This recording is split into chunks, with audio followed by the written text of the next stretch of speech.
اعوذ باللہ من الشیطان الرجیم بسم اللہ الرحمن الرحیم الحمد للہ الذی لا یبلغ مدحتہ القائلون ولا یحصی نعماءہ العادون ولا یعدی حقہ المجتہدون الذی لیس لصفتہ حد محدود ولا نعت موجود ولا وقت معدود ولا اجل ممدود فطر الخلائق بقدرته ونشر الرياح برحمته الصلاة والسلام على الرسول المسدد المصطفى العمجد المحمود الأحمد سيدنا ومولانا ومولى الكونين جد الحسن والحسین عانی ابو القاسم محمد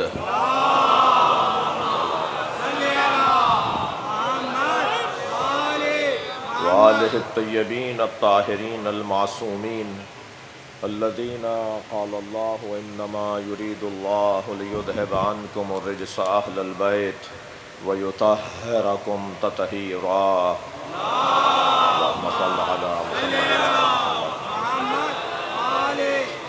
ولعنة الله على أعدائهم أجمعين من يوم عداوتهم إلى قيام يوم الدين أما بعد قال الحكيم في قرآن الكريم بسم الله الرحمن الرحيم ولو اتبع الحق أهواءهم لفسدت السماوات والأرض ومن فيهن صلوات اللهم صل على مائک اچھا نہیں ہے ابھی ساؤنڈ کل کی طرح نہیں ہے اسے یہ پنکھا بند کر دو اس سے فرق نہیں پڑے گا وہاں سے کچھ کریں آواز بہتر نہیں ہے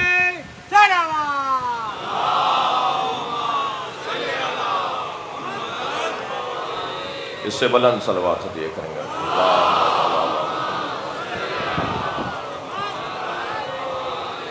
ایک اور بلند صلوات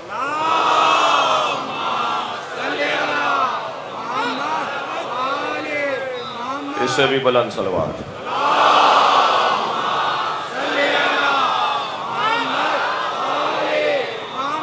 سورہ مبارکہ المومنون آیت نمبر 71 ایک مرتبہ پھر آپ کے سامنے اس آیت کو پڑھا گیا ارشاد حضرت احدیت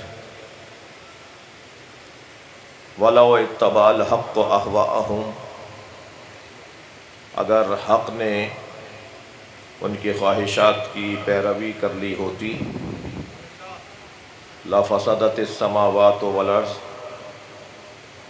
تو آسمانوں اور زمین وَمَنْ فِيهِنَّ اور جو ان دونوں کے درمیان ہیں وہ سب برباد ہو جاتے ہیں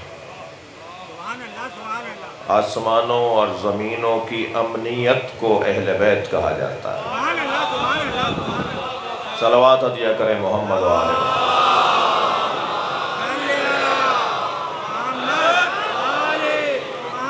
لَفَسَدَتِ السَّمَاوَاتُ وَالْأَرْضُ اگر حق نے ان کی خواہشات کی پیروی کر لی ہوتی حق بظاہر خود کو پریشانی میں رکھتا ہے تنگی میں رکھتا ہے مشکلات میں رکھتا ہے حق خود کو آزمائشوں میں رکھتا ہے مگر حق کسی کی خواہشات کی پیروی نہیں کرتا حق کو اگر آلام اور مصائب کا سامنا بھی کرنا پڑے تو اس کی ذمہ داری ہے اس کا کام ہے اس کے منصب کا تقاضا ہے اس کا کام ہی یہ ہے کہ وہ کسی کی خواہشات کی پیروی نہیں کرے گا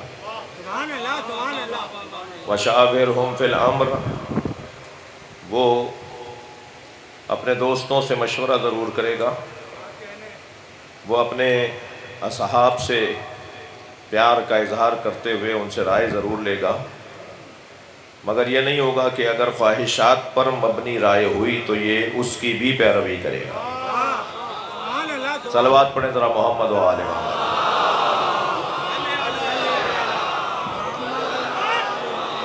الحبیب خدا و خاتم الانبیاء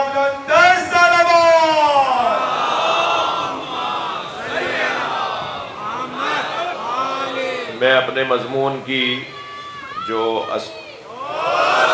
اساس ہے، جو بنیاد ہے، جو مقصد ہے اس مضمون کا، وہ اپنے محترم سننے والوں کے سامنے رکھ رہا ہوں۔ قرآن مجید نے قاعدہ یہ دیا ہے، قرآن مجید نے فارمولہ یہ دیا ہے کہ سب حق کے پیچھے چلیں گے، حق کسی کے پیچھے نہیں چلے گا۔ اور عزیزان گرامی، یہی منزل بیان شاید ہے کہ میں آپ کو حدیث ہدیہ کر دوں کہ سرکار دو جہاں نے ارشاد فرمایا الحق مع علی۔ بھئی توجہ بڑھائیے، میں فضائل پڑھ رہا ہوں۔ الحق مع علی وعلی مع الحق، حق علی کے ساتھ ہے اور علی حق کے ساتھ ہے۔ اگر یہ کہہ کر سرکار خاموش ہو گئے ہوتے، حضرت نے سکوت فرمایا ہوتا، حضرت رک گئے ہوتے، تب بھی میرا اور آپ کا مقصد یا الجھن دور نہ ہوتی، اس لیے کہ ہم تو حق کی تلاش میں ہیں۔ اور یہاں تک کہ حدیث میں حضرت فرما رہے ہیں کہ حق علی کے ساتھ ہے اور علی حق کے ساتھ ہے، پھر بھی واضح نہیں ہو پا رہا کہ علی کس کے ساتھ ہے اور کون علی کے ساتھ ہے۔ بھائی تھوڑی توجہ اور بڑھائیں گے، میں نتیجہ دے رہا ہوں۔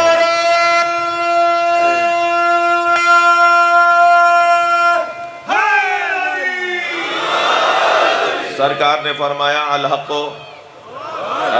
مع علی وعلی مع الحق، حق علی کے ساتھ ہے، علی حق کے ساتھ ہے۔ یہاں حدیث رکی نہیں ہے، سرکار نے فرمایا اللہم ادر الحق حیث ما دار علی، یا اللہ حق کو وہاں موڑ جہاں علی جا رہا ہو۔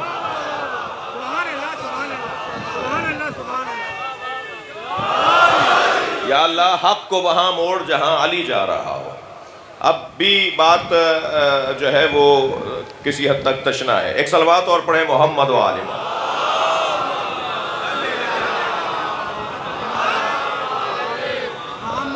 یہ میرے بیٹھنے کے بعد جو بہت تیزی سے مجمع نشتر پارک میں داخل ہو رہا ہوتا ہے، ہر گیٹ سے ماشاءاللہ مسلسل لوگ آ رہے ہوتے ہیں، تو ان سے گزارش ہے کہ ہم طے یہ ہے کہ 6:20 پر میں مجھے ممبر پہ آنا ہے، تو 6:20-25 ہو جاتے ہیں، لیکن آپ میرے بیٹھنے کے بعد مجھے سننے کے بعد اندر نہ آئیں، بلکہ پہلے سے ہی تشریف فرما ہو تو عنایت ہوگی، جیسے اور بھی احباب تشریف فرما ہوتے ہیں۔ ایک صلوات پڑھیں ذرا نبی کی ذات۔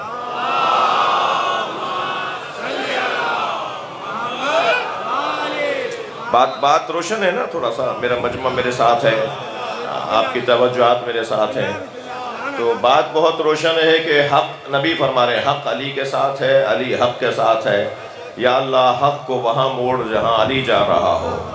تو ابھی بھی کچھ بات میں تشنگی ہے کہ یا اللہ حق کیا ہے اور کون علی کے پیچھے ہے، کہاں کون علی کے پیچھے چلتا ہے، حق کہاں مڑتا ہے، جہاں کون ہے جو علی کے پیچھے پیچھے مڑتا ہے۔ عزیزان گرامی، ہمیں ایک حدیث مبارکہ نظر آئی جو تمام کتب اسلامی کے اندر ہیں، بلا تفریق، بلا فرق مذہب و مسلک، یہ حدیث مبارکہ نبی مکرم کی تمام کتابوں میں ہے۔ سرکار فرماتے ہیں فاطمہ تو بضعۃ منی، فاطمہ میرا ٹکڑا ہے، من اذاہا فقد اذانی، جس نے اسے اذیت پہنچائی اس نے مجھے اذیت پہنچائی، جس نے اسے راضی کیا اس نے مجھے راضی کیا۔ کسوٹی اور قاعدہ اور قانون یہ ہے کہ فاطمہ بی بی کی رضایت ہی نبی کی رضایت ہے، فاطمہ بی بی کی ناراضگی ہی نبی کی ناراضگی ہے، اور فاطمہ کا عدد اور حق کا عدد ایک ہی ہے۔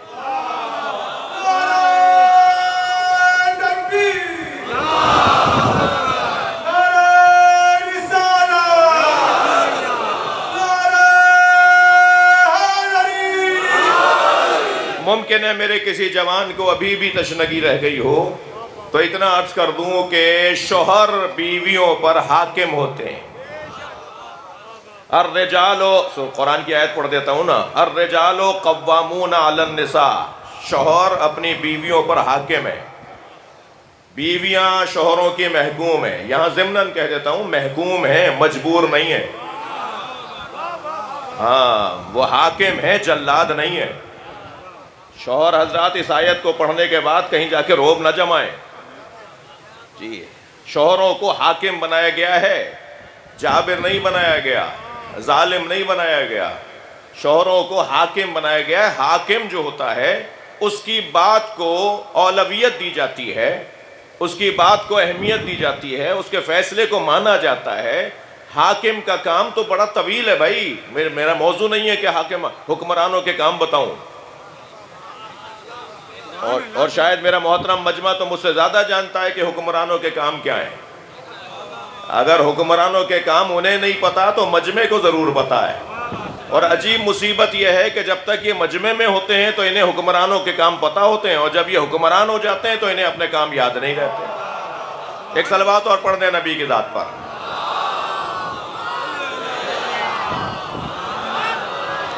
ایک اور بلند صلوات۔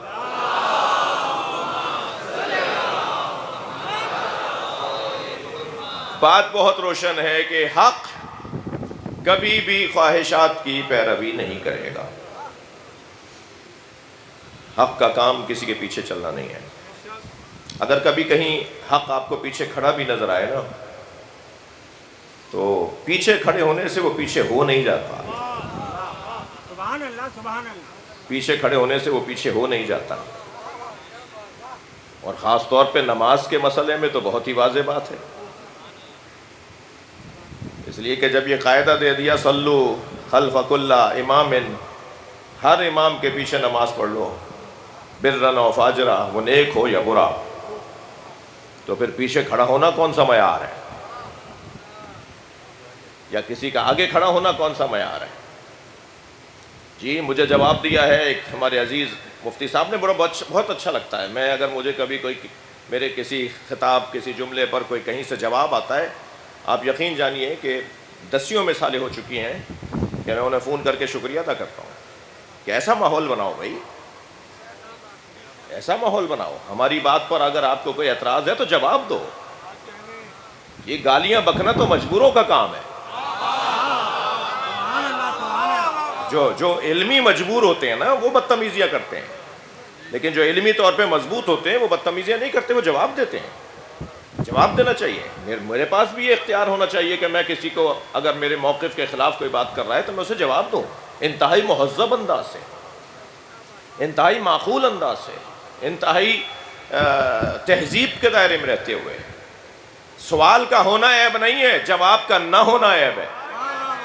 سبحان اللہ، سبحان اللہ۔ یہ کوئی بات اچھی نہیں ہے کہ صاحب کیوں سوال اٹھا لیا، کیوں انہوں نے ایسی بات کر دی۔ نہیں، ان کا حق ہے، جتنا سوچنے کا مجھے حق ہے، جتنا بولنے کا مجھے حق ہے، ایسے کسی اور کو بھی ہے۔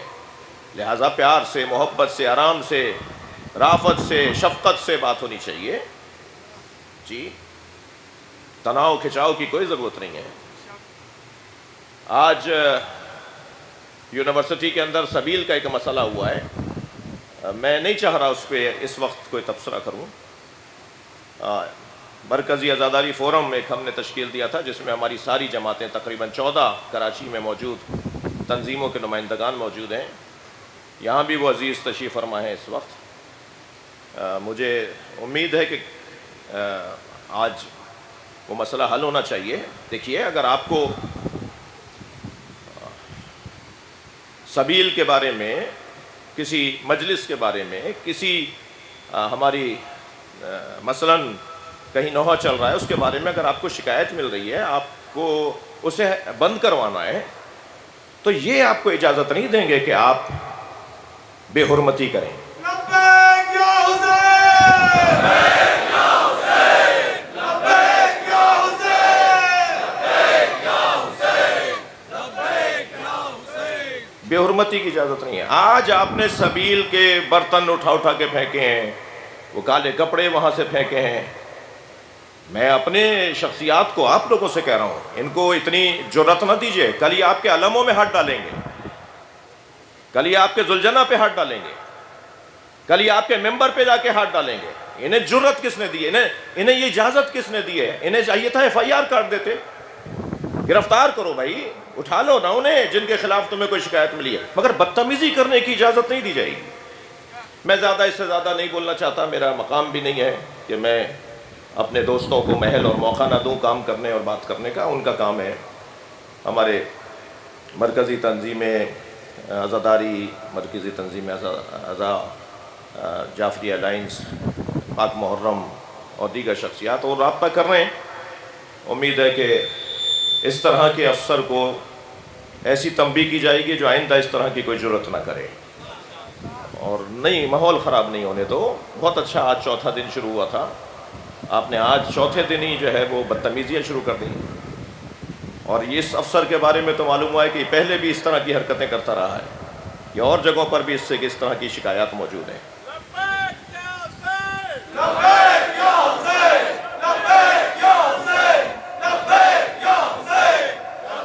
بلند صلوات ہدیہ کر دے محمد و آل محمد۔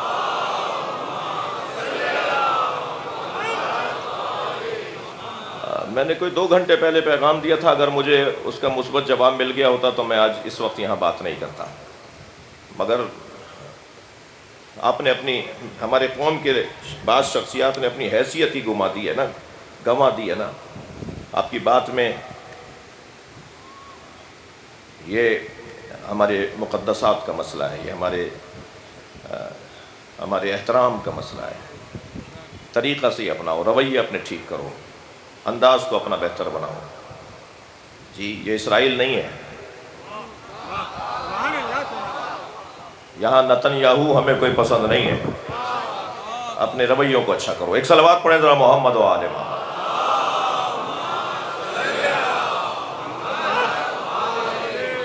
اور بلند صلوات۔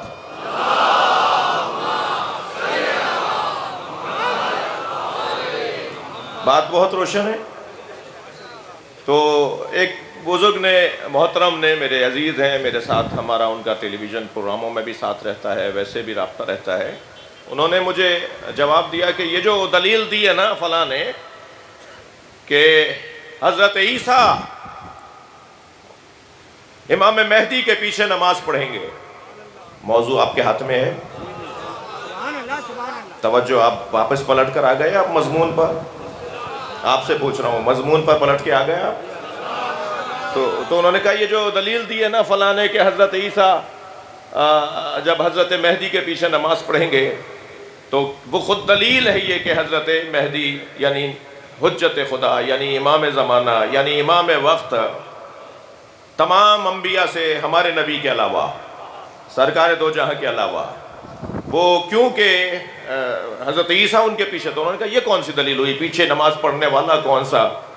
آگے کوئی اگر کھڑا ہو جائے، اول تو ایسا ہے نہیں، اور اگر ایسا مان بھی لیا جائے تو آگے کھڑے ہونے سے یہ کہاں سے بات ثابت ہوتی ہے جو آگے کھڑا ہوا ہے وہ افضل ہے؟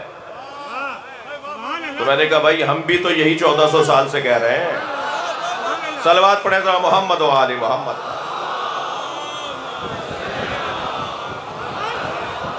بات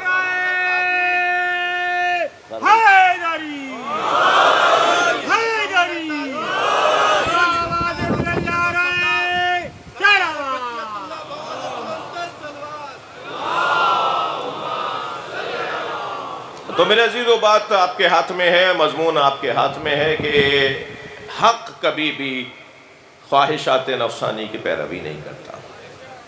اب حق ہے کیا؟ حق ہے کیا؟ کیسے پہچانیں گے کہ حق کیا ہے؟ دیکھیے، ہمیں نہ خلق کرنے کا اختیار ہے، یعنی ہم خالق نہیں ہیں، اور نہ ہی ہمیں منتخب کرنے کا اختیار ہے۔ یعنی کس کو منتخب کرنے کا اختیار نہیں ہے؟ ہمیں امام، میں نے کل کی مجلس میں کہا اللہ بنانا ہمارا کام نہیں ہے، جو اللہ بناتے ہیں نا وہ باطل ہیں، وہ رونگ ہیں، وہ غلطی پر ہیں، اللہ بنانا ہمارا کام نہیں ہے۔ اللہ نے کہہ دیا میرے حبیب ان سے کہہ دو هو اللہ احد، وہ اللہ احد ہے، جسے تم تلاش کر رہے ہو نا وہ احد ہے، تمہارا کام بنانا نہیں ہے۔ توحید کا مطلب ایک بنانا نہیں ہے، ایک ماننا ہے۔ توحید کا ترجمہ خبردار یہ مت کیجئے گا کہ ایک بنانا ہمارا کام کب ہے، ایک ماننا ہمارا کام ہے۔ تو اس وحدہ لا شریک کو ماننا ہے ہمارا کام، بنانا ہمارا کام نہیں ہے، کل کی مجلس میں ہو چکا۔ دوسرا عنوان، رسول بنانا، نبی بنانا ہمارا کام نہیں ہے۔ وَلَقَدْ أَرْسَلْنَا مُوسَىٰ بِآيَاتِنَا، اللہ کا کام ہے کہ وہ وہاں سے بھیجے۔ یہ سب وہاں سے آئے ہیں، یہ یہاں کے نہیں ہیں، ہمارے نبی بھی یہاں کے نہیں تھے، زمین ہمارے نبی کا وطن نہیں تھا، ہمارے نبی یہاں کے رہنے والے، وہاں جانا کمال تھا، جسے معراج کہتے ہیں، مگر یہاں رہنا اس سے کم کمال نہیں ہے۔ سرکار کا وہاں جانا کمال ہے، اس لیے کہ معراج میں تذکرہ ہوا ہے اس کمال کا، معراج کے عنوان سے کمال کا تذکرہ ہوا ہے۔ لیکن ذیشان صاحب کے وہ دو مصرے تو مجھے اتنے اچھے لگتے ہیں کہ میں آپ کو بار بار سناؤں گا۔ وہ کہتے ہیں کہ ایک شب کا ذکر کیا ہے جانے والے عرش پر، تیری ساری زندگی معراج ہی معراج ہے۔ ان کا پورا وجود، یہاں ان کا رہنا کمال ہے، یہاں ان کا آنا کمال ہے، وہ یہاں کے نہیں ہیں، یہ وہاں سے آئے ہیں۔ تو ہمارا کام نبی رسول بنانا نہیں ہے، ایسے ہی ہمارا کام خلیفہ حاکم بنانا ہمارا کام نہیں ہے۔ ملک اللہ کے لیے ہے، حاکمیت اللہ کے لیے ہے، تو اللہ کی طرف سے جو حاکم ہوگا پھر اللہ ہی اسے بنائے گا جو اللہ کی طرف سے حاکم ہوگا۔ اور یہ جو ہمارے حکمران ہیں یہ اللہ کی طرف سے نہیں ہے، انہیں عوام نے منتخب کیا ہے تو عوام اتار بھی دیتی ہے۔ ایسا ہی ہے نا، جمہوریت کا تو یہ مطلب ہے کہ ایک مرتبہ وہ آ گئے حاکم بن کر، ایک مرتبہ وہ حاکم بن گئے۔ عوام نے حاکم بنایا تھا، ایک مرتبہ ووٹ ڈال کے اور ایک مرتبہ ووٹ نہ ڈال کر حاکم نہیں بنایا۔ تو عوام جنہیں بنائے اور عوام جنہیں اتارے وہ حاکم ضرور ہوں گے، مگر اللہ کے بنائے ہوئے حاکم نہیں ہیں۔ تو اللہ کا جو بنایا ہوا حاکم ہے، نہ انہیں عوام چنتی ہے نہ عوام اتار سکتی ہے۔ وہ اگر انہیں کوئی مانے تب بھی وہی حاکم ہے، اور اگر انہیں کوئی نہ مانے تب بھی وہی حاکم ہے۔ اس لیے حضرت امام مالک سے کسی نے کہا تھا، صلوات پڑھیں ذرا محمد و آل محمد،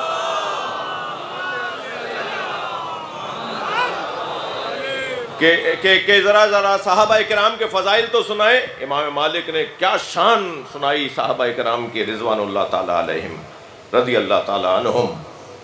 امام مالک نے صحابہ کرام کے فضائل پڑھے، اور فضائل پر فضائل، اور پھر صحابہ کرام میں بعض شخصیت کو تو نام لے کر امام مالک نے فضائل پڑھے۔ تو جب وہ خاموش ہوئے تو کسی نے کہا آپ نے علی کی بات نہیں کی، تو انہوں نے کہا تم نے صحابہ کی بات کہی تھی، جان نبی کی بات نہیں کی تھی۔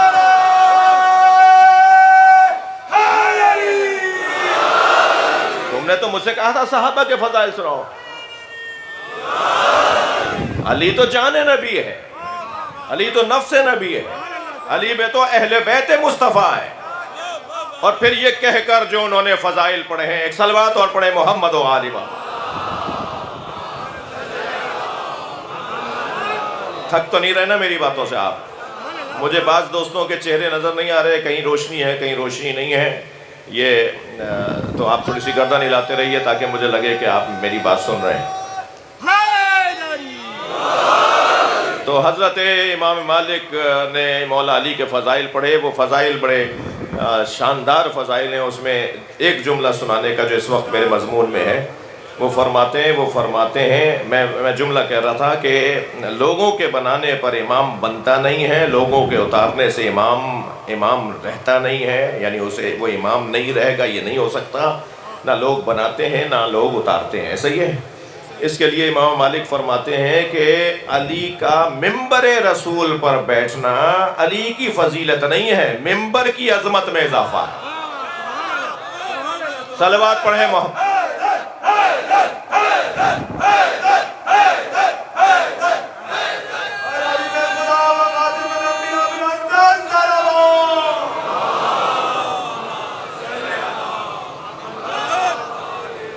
توجہ کر رہے ہیں آپ؟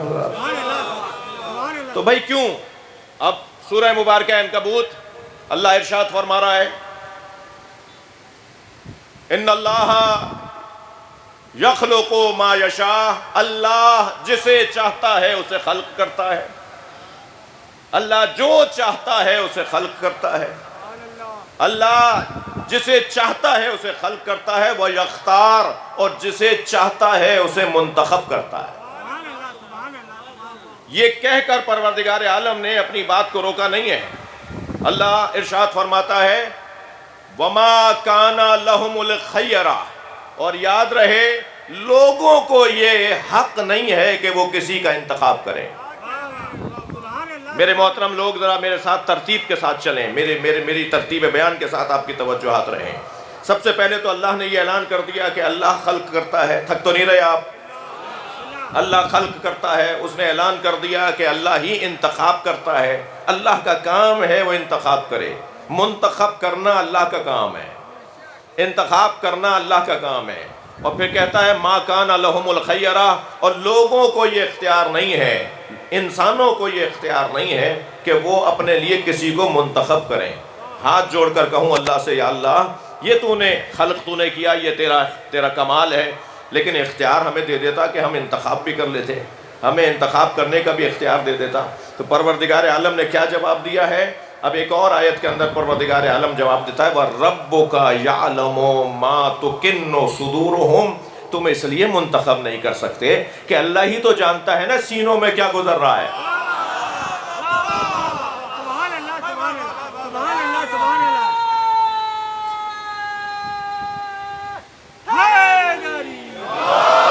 اللہ جانتا ہے کہ دلوں میں کیا گزر رہا ہے، میں آپ کے دل میں کیا گزر رہا ہے نہیں جانتا۔ آپ میرے دل میں آپ کے لیے کیا گزر رہا ہے، یا زید یا عمر بکر کے لیے میرے ذہن میں کیا آ رہا ہے، میرے دل میں کیا آ رہا ہے، آپ نہیں جانتے۔ ہم کسی کے دلوں میں سینوں میں نہیں بیٹھے ہوئے، ہمیں لوگوں کے نیتوں کا نہیں پتا، ہمیں لوگوں کی نیتوں کا نہیں پتا، کسی کو کسی کی نیت کا نہیں پتا۔ قرآن مجید میں اللہ اعلان فرما رہا ہے، اللہ اکبر، وَرَبُّكَ يَعْلَمُ مَا تُكِنُّ صُدُورُهُمْ، اللہ جانتا ہے کہ سینوں میں کیا چھپا ہوا ہے، وَمَا يُعْلِنُونَ، اور اللہ جانتا ہے کہ یہ بول کچھ اور رہا ہے، سوچ کچھ اور رہا ہے۔ یہ والی بات، یعنی کوئی آدمی ہمارے سامنے کوئی بات کرے، ہم سمجھتے ہیں کہ یہ جو بول رہا ہے وہی سوچ بھی رہا ہے، جو اس کے دل میں ہے وہی اس کی زبان پر ہے، لیکن پروردگار عالم نے یہ قاعدہ دیا کہ نہیں، تم یہ جان ہی نہیں سکتے کہ اس کے دل میں کیا گزر رہا ہے۔ اب آپ اس قاعدے قانون کو لے لیجئے، جب ہمیں نہیں پتا کہ کس کی نیت کیا ہے، ہمیں نہیں پتا اس کے سینے میں کیا گزر رہا ہے، اس کی سوچ کیسی ہے، تو ہم اسے کیسے منتخب کر سکتے ہیں جسے ہم جانتے ہی نہ ہوں۔ کتنا بڑا قاعدہ ہے، کتنا بڑا قانون ہے، اور اسی قانون اور اسی قاعدے سے ہٹ کر جب امت چلتی ہے تو روزانہ مسئلے ہو رہے ہیں یا نہیں، روزانہ مسائل ہیں یا نہیں ہمارے سامنے۔ جی بھائی، ایسا تو نہیں سوچا تھا کہ یہ گل کھلائیں گے، ایسا تو نہیں سوچا تھا کہ یہ ایسا کام کر دیں گے آ کر، ہم نے تو ان کے لیے کچھ اور سوچا تھا، ہم نے تو ان کے لیے کچھ اور جانا تھا، ہمارے تو ذہن میں نہیں تھا کہ کیوں، اس لیے کہ ہم جانتے نہیں ہیں کہ اس کے دل میں کیا گزر رہا ہے۔ یقین جانیے، انسان کو اعمال کی بھی ضرورت ہے اور انسان کو عقائد کی بھی ضرورت ہے۔ ان الحیات عقیدۃ و جہاد، انسانی زندگی عقیدہ ہے اور جہاد ہے۔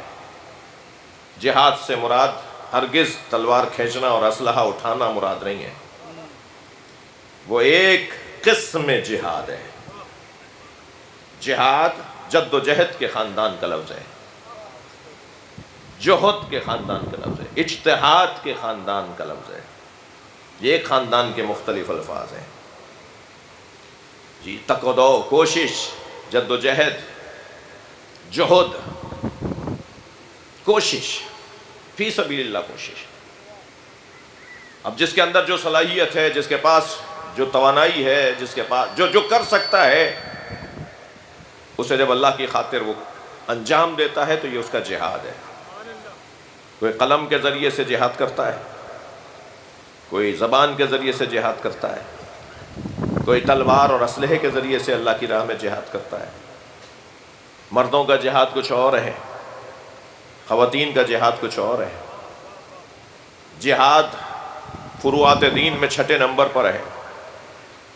جی، اس سے پہلے اور کچھ بھی اعمال ہیں، اس کے بعد کچھ اور بھی ہمیں عمل انجام دینے ہیں، لیکن یہاں جو مراد اس قاعدے اور قانون کے اندر ہے کہ ان الحیات عقیدۃ و جہاد، زندگی عقیدہ ہے اور جہاد ہے، اس کو ذرا میرا جوان سمجھنے کی کوشش کریں۔ اصل چیز عقیدہ ہے یا اصل چیز عمل ہے؟ اصل چیز عمل اگر ہو تو اس کے کیا نتیجے ہیں، اور اگر اصل چیز عقیدہ ہو تو اس کے کیا نتیجے ہیں؟ میں لفظوں کو اور بدل کے کہتا ہوں کہ ہمیں اعمال کی بنیاد پر جنت میں درجے ضرور بڑھتے ہوئے ملیں گے، مگر جنت اعمال کی بنیاد پہ نہیں ملے گی۔ سبحان اللہ، سبحان اللہ، اللہ کرے میں اپنی بات کو پہنچا سکوں۔ سبحان اللہ، سبحان اللہ۔ جنت کا تعلق اعمال کی بنیاد پر نہیں ہے۔ جنت میں 8 درجے ہیں، دوزخ میں 7 درجے ہیں۔ جنت کے 8 درجے ہیں، دوزخ کے 7 درجے ہیں۔ یہ درجے کیوں ہیں بھائی؟ اگر ایک ہی جنت ہے تو پھر یہ 7 درجوں کا کیا مطلب؟ جی، اور پھر جنتوں میں بھی ایک ایسی جنت ہے جس کا ایک ہی درجہ ہے، جیسے حسین کہتے ہیں، جیسے سورہ مبارکہ فجر کے اندر پروردگار عالم نے ارشاد فرمایا وَادْخُلِي فِي جنتی۔ صلوات پڑھیں ذرا محمد و آلہ۔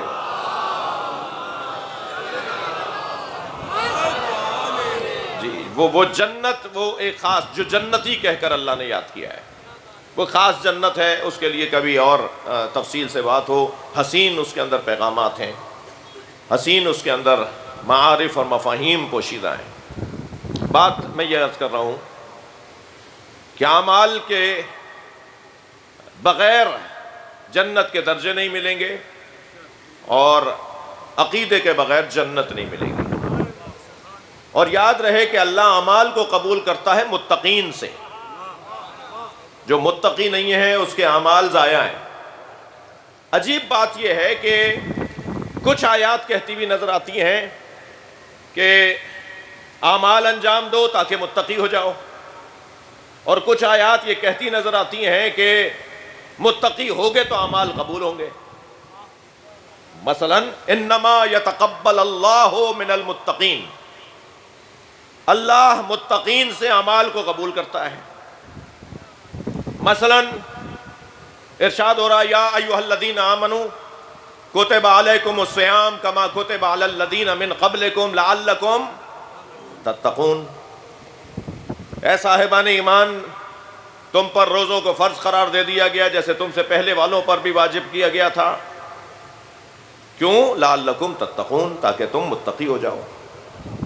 اب ہمیں روزہ متقی بنا رہا ہے، اور اللہ یہ ارشاد فرما رہا ہے کہ اللہ روزوں کو قبول کرے گا متقیوں سے۔ سبحان اللہ، سبحان اللہ۔ بھائی قابل غور ہے نا، یہ آیات ہے نا قرآن مجید، قرآن سمجھنے بیٹھے ہیں نا ہمیں۔ صلوات پڑھیں ذرا محمد و آلہ۔ مل کر صلوات نہیں پڑھ رہے آپ لوگ۔ اللہم صلی علی محمد و آل محمد۔ تو ان دونوں، مثلا اسی طرح ایک اور آیت کے اندر ارشاد ہو رہا ہے والذین یوفون بعہدہم الذین صدقوا عہدہم اولئک ھم المتقون۔ جو اپنے وعدوں کو پورا کرتے ہیں اور اپنے وعدوں پر پورے اترتے ہیں، وہ لوگ متقین ہیں، وہ متقی ہیں۔ تو اب یہاں اعمال کا نتیجہ یہ ہے کہ تقویٰ آ جائے، اور ادھر قرآن کہہ رہا ہے کہ تقویٰ اختیار کرو تو اعمال قبول ہو۔ سبحان اللہ، سبحان تو یہ اس دونوں آیتوں کو اگر میں سمجھنا چاہوں گا تو میں ایسے سمجھوں گا کہ تقویٰ اعمال کا مددگار ہے اور اعمال تقویٰ کے مددگار ہیں۔ جسے فلسفے کی زبان میں کہتے ہیں مکمل۔ ایک ہے مکمل، فلاں کام مکمل ہو گیا، ہم بولتے ہیں نا اردو میں، یہ عربی کا لفظ ہے، فلاں کام مکمل کرو بھائی، بات ابھی مکمل نہیں ہوئی۔ مکمل جس کو کمال تک پہنچایا جائے، اور جو کمال تک پہنچاتا ہے اسے مکمل کہتے ہیں۔ یعنی لام پر زبر کی جگہ زیر لگا دیجئے تو اس میں فاعل ہو جائے گا، زبر لگا دیجئے تو اس میں مفعول ہو جائے گا۔ صلوات پڑھیں ذرا محمد و آلہ۔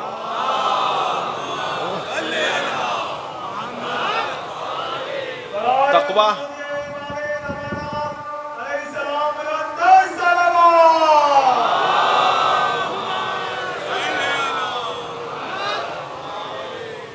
تقویٰ کے ذریعے سے اعمال قبول ہوں گے، اعمال کے ذریعے سے تقویٰ بڑھتا چلا جائے گا۔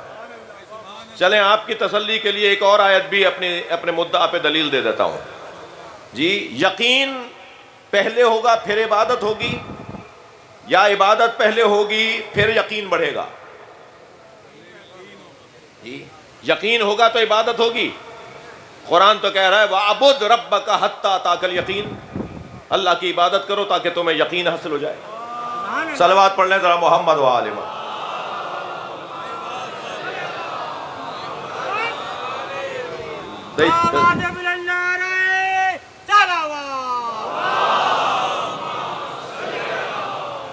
آپ کی بھی خواہش ہوتی ہے نا کہ آیات سے آیات کو سمجھا جائے. ایک اور صلوات نبی کی ذات پر.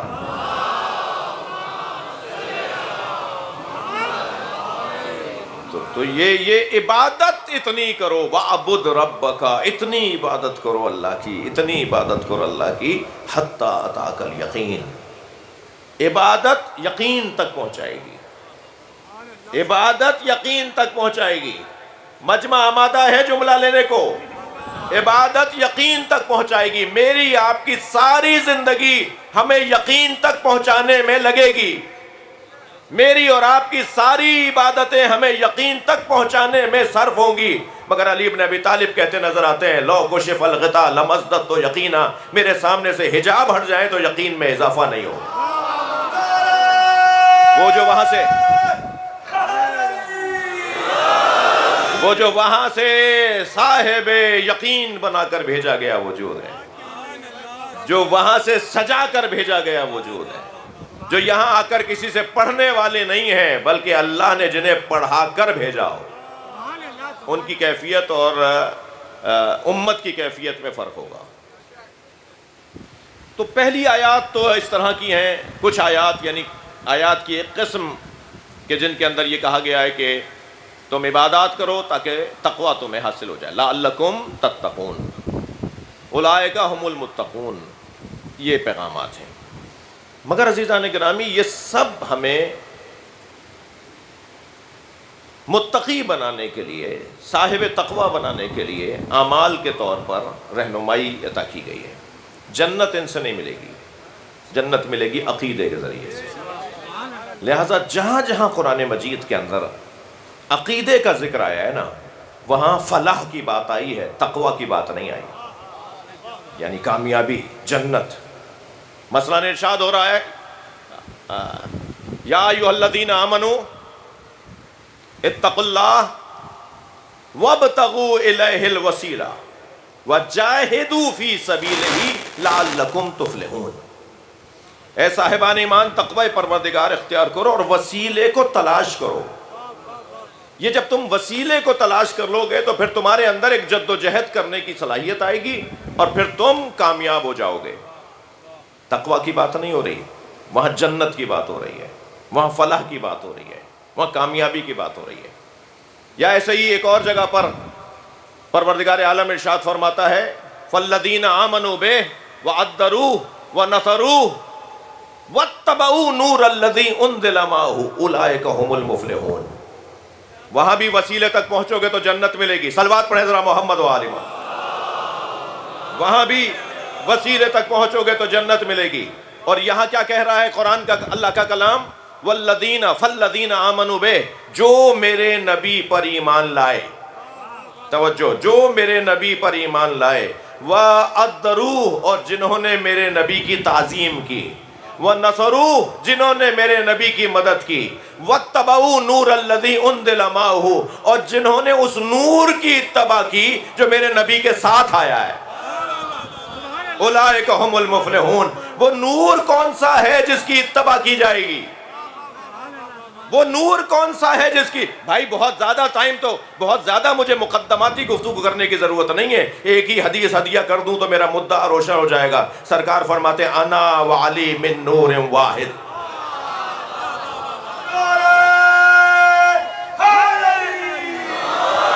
میں اور علی ایک ہی نور کے دو حصے ہیں. وہ نور کون سا نور ہے؟ جو نبی کے ساتھ آیا ہے اور اس کی اطاعت نہیں، اتباع. تھوڑی گردن ہلا دو، بڑی مہربانی. اطاعت نہیں، اتباع.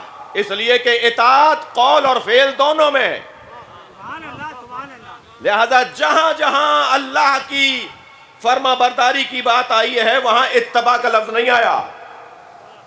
اس لیے کہ وہاں عمل نہیں ہے، وہاں فعل نہیں ہے. اللہ کے ہاں صرف اور صرف قول ہے.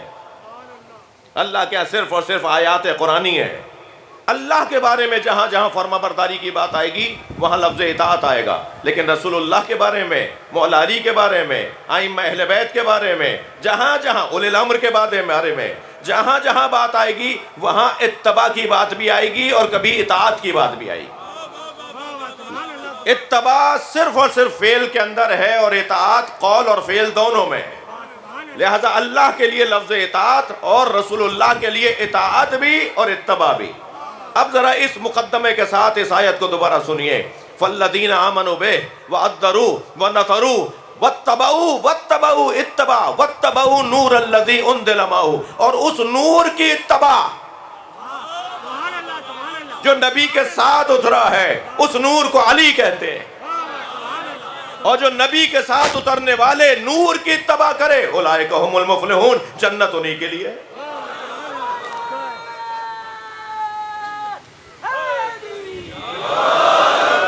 جنت انہی کے لیے ہے. لہذا اعمال تقوی تک پہنچاتے ہیں مگر وسیلہ امام حجت خدا جنت تک لے جاتا ہے. میں ایک منزل اور آگے آنا چاہتا تھا فضائل کے باب میں، مگر کیا کریں کہ ایک دورانیہ بیان مصائب کا ہوتا ہے، اور شاید مجھ جیسے فقیر اور مجھ جیسے عزادار مجلس میں آتے ہی اس لیے ہیں کہ آنکھوں میں آنسو بھر کے لائیں. شاید میرے اس فضائل کے باب سے کچھ لوگوں کو اختلاف ہو، کہیں کہ نہیں مولانا کی بات ہم نہیں مانتے، یہاں بیٹھے ہوئے یا بعد میں سننے والے کہیں. مگر جو اب بات کرنے جا رہا ہوں نا اس سے کسی کو اختلاف نہیں ہے. کربلا میں زہرا کا گھر اجڑ گیا. یہ کیسی گفتگو ہے کہ جس پر ہر مجلس میں آنے والا چاہتا ہے کہ وہ یہ بات سن کر جائے. میرے ساتھ چلیے. آج 4 محرم ہے.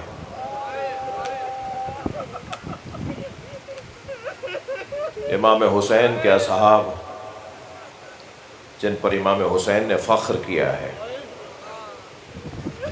انی لا ارا اصحابا کا اصحابی، جیسے اصحاب اللہ نے مجھ حسین کو عطا کیے ایسے اصحاب اللہ نے کسی کو نہیں دیے. میں نہیں جانتا کہ کسی کے پاس ایسے اصحاب بھی ہوں گے جیسے میرے پاس اصحاب ہیں.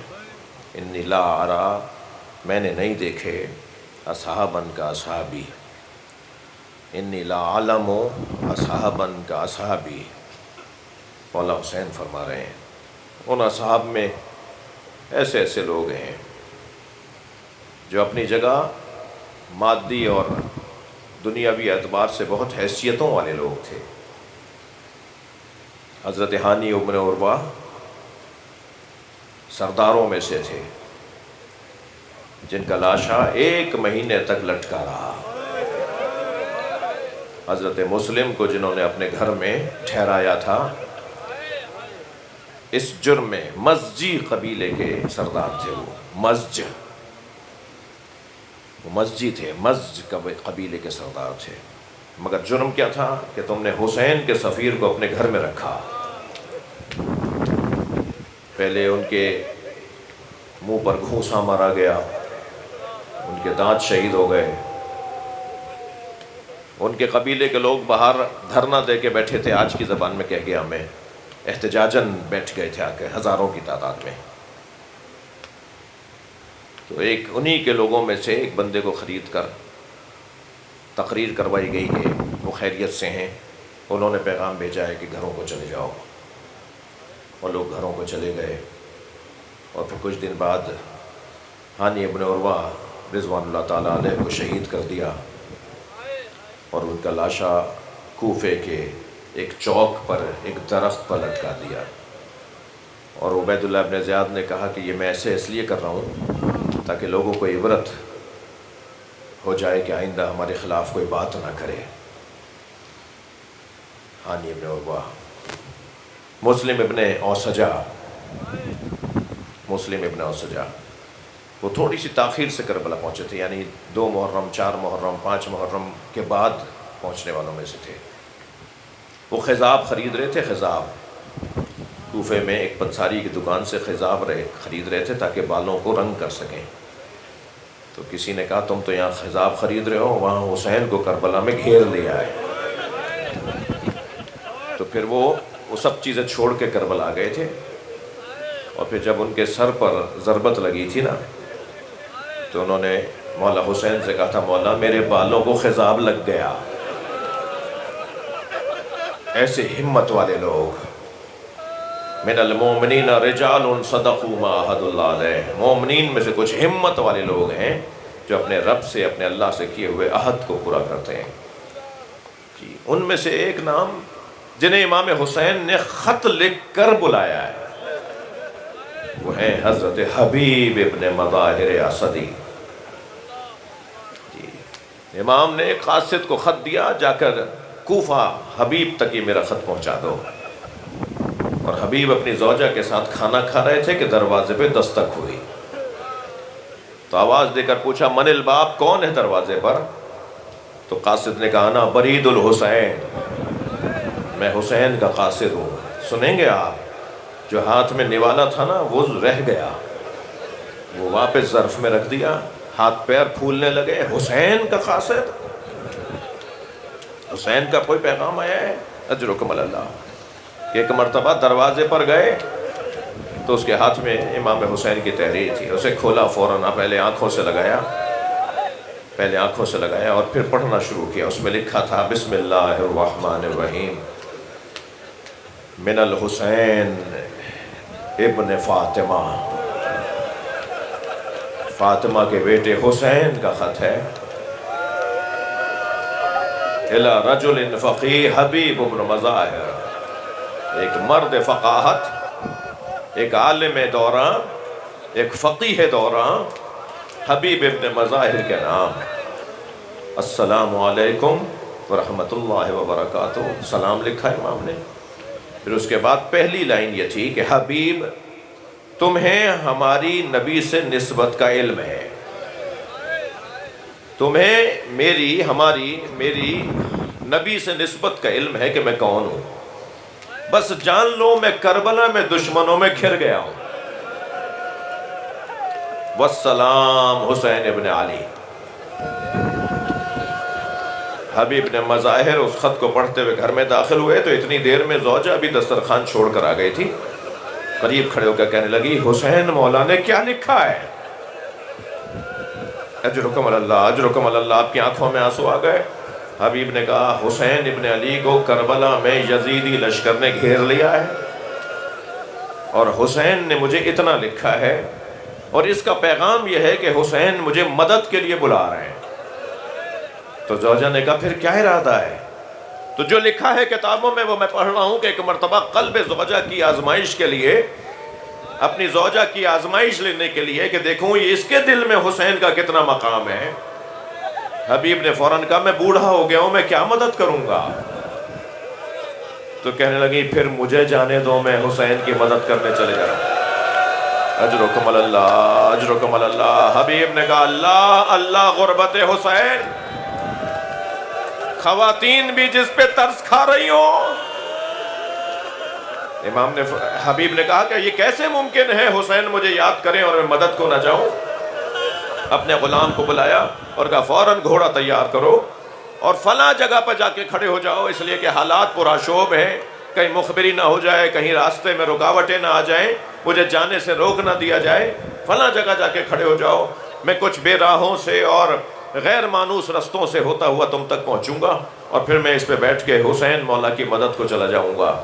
غلام کتنی محنت سے، کتنے چاؤ سے گھوڑے کو تیار کرنے لگا اور لے جا کے کھڑا ہو گیا وہاں اس جگہ جہاں حبیب نے بتایا تھا کہ وہاں جا کے کھڑے ہو جاؤ۔ روایت کہتی ہے کہ حبیب کو پہنچنے میں تاخیر ہوئی تو غلام گھوڑے سے کہہ رہا تھا کچھ دیر اور دیکھتے ہیں، کچھ دیر اور دیکھتے ہیں، اگر میرا مولا حبیب نہ آیا تو میں تیری پشت پر بیٹھ کر حسین کی مدد کرنے جاؤں گا، حسین ابن فاطمہ کی مدد کرنے جاؤں گا۔ حبیب کی آنکھوں میں آنسو آ گئے۔ حبیب نے کہا اللہ اللہ غربت، فرمایا تو نے میرے مولا حسین سے محبت کا اظہار کیا ہے، میں اسی بات پر تجھے آزاد کر رہا ہوں۔ یہی کافی ہے کہ میں تجھے آزاد کر دوں، تو میرے مولا کا چاہنے والا ہے۔ تو وہ غلام قدموں میں گر گیا اور کہنے لگا مولا ساری زندگی آپ کی خدمت کی ہے اور اب آل رسول کی خدمت کا وقت آیا ہے، مجھے آزاد نہ کریں، مجھے اپنے ساتھ کربلا لے چلیں۔ حبیب نے اپنے ساتھ گھوڑے پر، اپنے ساتھ ہی گھوڑے پر اسے بٹھایا اور دونوں کربلا کی طرف روانہ ہوئے، اور ادھر کوفے کی طرف سے گرد اٹھنا شروع ہوئی۔ ادھر حسین نے اپنی کرسی چھوڑ دی، آواز دی علی اکبر آؤ میرا بھائی آ رہا ہے، عباس آگے بڑھو میرا مہمان آ رہا ہے۔ تمام جوانان بنی ہاشم، تمام اصحاب حسینی نے حضرت حبیب کا استقبال کیا۔ امام نے بڑھ کر حبیب ابن مظاہر کو گلے لگایا، اور ابھی امام اور حبیب میں گفتگو ہو رہی تھی کہ جناب فضہ برابر میں آ کھڑی ہوئی اور فرمانے لگی مولا حسین زینب نے حبیب کو سلام بھیجا۔ میں نے یہ مقتل میں پڑھا، حبیب نے اس جملے کے سننے پہ سر سے امامہ اتار دیا۔ کہاں ہم امتی، کہاں ہم امتی، اور کہاں علی کی بیٹی مجھے سلام بھیجے۔ اجرکم اللہ۔ حبیب ابن مظاہر نے مولا حسین کے لیے چند اصحاب ایسے تھے جن سے امام حسین کو خاص شغف تھا، خاص محبت کا اظہار فرماتے تھے، خاص اپنائیت کا اظہار فرماتے تھے امام حسین۔ ان میں ایک زہیرقین تھے، ان میں ایک حضرت حبیب ابن مظاہر تھے، مسلم ابن اوسجہ تھے۔ میرے مولا نے حبیب کو جب بھی آ کر کہا نا مولا مجھے جانے دیں، تو حبیب کو روک دیتے تھے، حبیب ابھی اور رک جاؤ، حبیب ابھی اور رک جاؤ۔ لیکن جب حبیب نے مولا سے اجازت مانگی اور امام نے اجازت دی ایک دفعہ، تو حبیب گئے اور جا کے جہاد کیا۔ اس ضعیفی میں حبیب ابن مظاہر نے، کہتے ہیں یا 80 سال عمر تھی یا حضرت حبیب کی 70 سال عمر تھی، بزرگی تھی حضرت حبیب کی، سفید بال تھے حضرت حبیب کے۔ حضرت حبیب نے جا کر جہاد کیا، اور جہاد کرتے کرتے جب زخموں سے چور زمین پہ گرے اور امام کو سلام آخر کہا، اور امام ان کے بدن پر پہنچے ہیں، ان کا لاشا اٹھایا، کسی اور کو اٹھانے نہیں دیا لاشا۔ آگے بڑھ کر بہت سو نے کہا، بہت سے اصحاب نے کہا مولا یہ لاشا ہم اٹھا لیں، فرمایا نہیں میرا مہمان ہے، یہ میری محبت میں میرے بلانے پر آیا ہے۔ امام خود لاشا اٹھا کر لے کر آئے، اور پھر اس وقت ایک مرثیہ پڑھا تھا، یا اللہ حسین گواہی دیتا ہے یہ قاری قرآن تھا، یا اللہ یہ حافظ قرآن تھا، میں گواہی دیتا ہوں کہ حبیب بن مظاہر قرآن پہ عمل کرنے والا تھا۔ امام نے حبیب کا لاشا لا کر خیموں میں اور گنج شہیدہ میں رکھ دیا۔ عزادارو 11 محرم کو اسیروں کا لوٹا ہوا قافلہ کوفہ اور شام کی طرف روانہ ہوا۔ نیزوں کی انیوں پر شہیدوں کے سر ہیں، اور خولی کے ہاتھ میں جو نیزہ ہے اس کی انی پہ جو سر ہے وہ حبیب ابن مظاہر کا ہے۔ حبیب ابن مظاہر کا بیٹا قاسم ابن حبیب ابن مظاہر اپنے بابا کے ساتھ کربلا نہیں آ سکا، اس لیے کہ جب حبیب آئے وہ شہر میں نہیں تھا، اور جب واقعہ کربلا گزر گیا تو وہ پہنچا ہے کربلا تو واقعہ گزر چکا تھا۔ اور جب اسے معلوم ہوا رستے میں کہ میرے بابا اور حسین سب شہید ہو گئے، تو اس نے اپنے دوستوں کو جمع کرنا شروع کیا، اور یہ سوچ کر کے کسی طرح میں بدن جا کے دفنا دوں، اپنے بابا کا سر جا کے لے لوں۔ تو اس نے کیا دیکھا کہ وہ سر اٹھائے ہوئے آ رہے ہیں، اور خولی کے ہاتھ میں نیزے کی انی پر حبیب کا سر ہے۔ قریب جا کر کہا خولی یہ میرے بابا حبیب ہیں، میں ان کا بیٹا قاسم ہوں، یہ سر مجھے دے دیتا کہ میں اسے دفنا دوں۔ خولی نے کہا مجھے شام کے دربار سے انعام ملنے والا ہے، بہت بڑے آدمی کا سر لے کر جا رہا ہوں، اجرکم اللہ، مجھے بہت بڑا انعام ملے گا، بڑے سردار کا سر لے کر جا رہا ہوں۔ تو خولی سے قاسم نے کہا دیکھ یہ سر مجھے دے دے، جو رقم تجھے چاہیے، جو انعام تجھے چاہیے وہ میں دینے کو تیار ہوں۔ اس نے انکار کر دیا۔ حضرت حبیب ابن مظاہر کا بیٹا قاسم گیا اور دوبارہ سے تیاری کر کے آیا، اور اس نے قافلے پر حملہ کیا۔ بس آخری جملے کہہ رہا ہوں، اس نے قافلے پہ حملہ کیا اور حبیب کا سر لینے میں کامیاب ہوا، اور جو مختلف جگہوں پر اس کے دوست لڑ رہے تھے نا، انہیں آوازیں دے کر کہنے لگا واپس چلو، جس کا جوان بیٹا زندہ ہو اس کے باپ کے سر کو کوئی نیزے پہ نہیں اٹھا سکتا۔ امام سجاد نے اپنی بیڑیاں سنبھالی، امام حسین کے سر کے قریب آئے، بابا یہ سچ کہتا ہے جس کا جوان بیٹا زندہ ہو اس کے باپ کے سر کو کوئی ایسے نہیں اٹھا سکتا مگر آپ کا بیٹا مشیت کا پابند ہے۔ اللہ لعنت اللہ علی الظالمین، فَسَيَعْلَمُ الَّذِينَ ظَلَمُوا أَيَّ مُنْقَلَبٍ